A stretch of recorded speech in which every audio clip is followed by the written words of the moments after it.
शाम को home tuitions पढ़ाकर जिया घर वापस जाने के लिए बस स्टैंड पे बस का वेट कर रही थी। आसपास सभी लोग अपनी घर की तरफ जा रहे थे।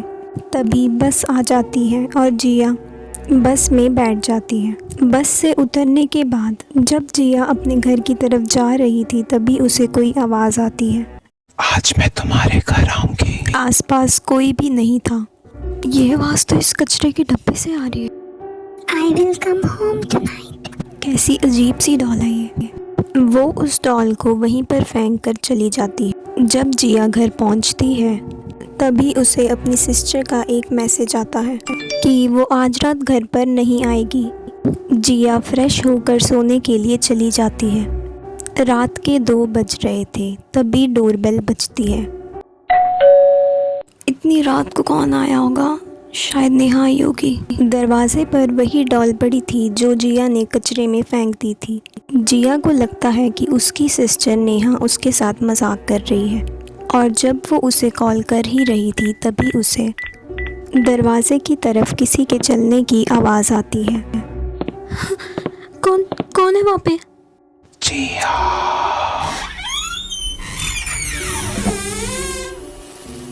कहीं तुम मुझे भूलता नहीं कहीं जिया। मैं अपना बदला लेकर रहूंगी। मान्या प्लीज मुझे माफ कर दो।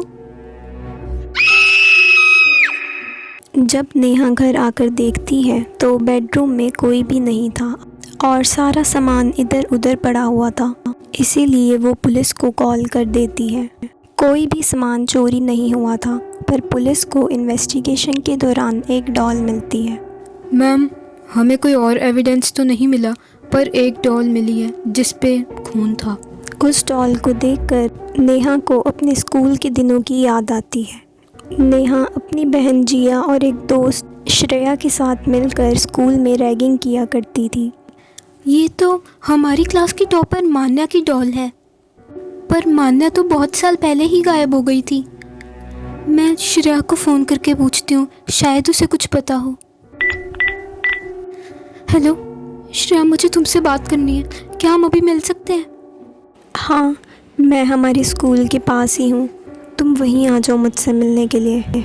नेहा उसी रात अपने स्कूल की तरफ निकल पड़ती है पर बहुत तेज़ बारिश होने की वजह से उसे पहुँचते हुए शाम हो जाती है और श्रेया उसे बताती है कि जब समर वेकेशंस के बाद उन्होंने स्कूल ज्वाइन किया था तब मान्या बहुत ज़्यादा डिप्रेस्ड थी क्योंकि उसकी मॉम की लास्ट वीक ही डेथ हुई थी और मरने से पहले उन्होंने मान्या को ये डॉल आखिरी निशानी में दी थी जो नेहा ने अपने फ्रेंड्स के साथ मिलकर जला दी थी, जिसकी वजह से मान्या ने अपनी जान ले ली थी। इसीलिए वो कभी भी स्कूल में वापस नहीं आई थी।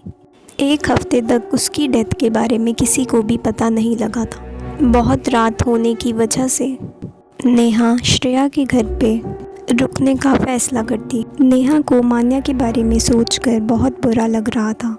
वो फ्रेश होकर सोने के लिए तो चली जाती है पर उसे नींद नहीं आती और जब वो रात में फ़ोन यूज़ कर रही थी तभी उसे कोई आवाज़ आती है। ये आवाज़ तो श्रेया के रूम से आ रही है। श्रेया, तुम अंदर हो क्या? मैं तुम्हारा इंतजार कर रही थी नेहा।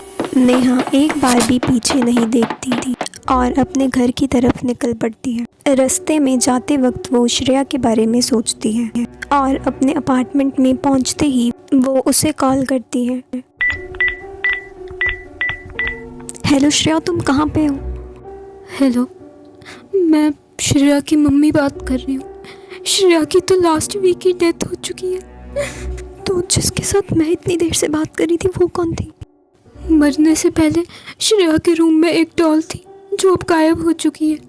नेहा, तुमने मेरे साथ अच्छा नहीं किया, अब तुम्हें भी मरना होगा। अगली सुबह नेहा की बॉडी उसके फ्लैट में मिलती है।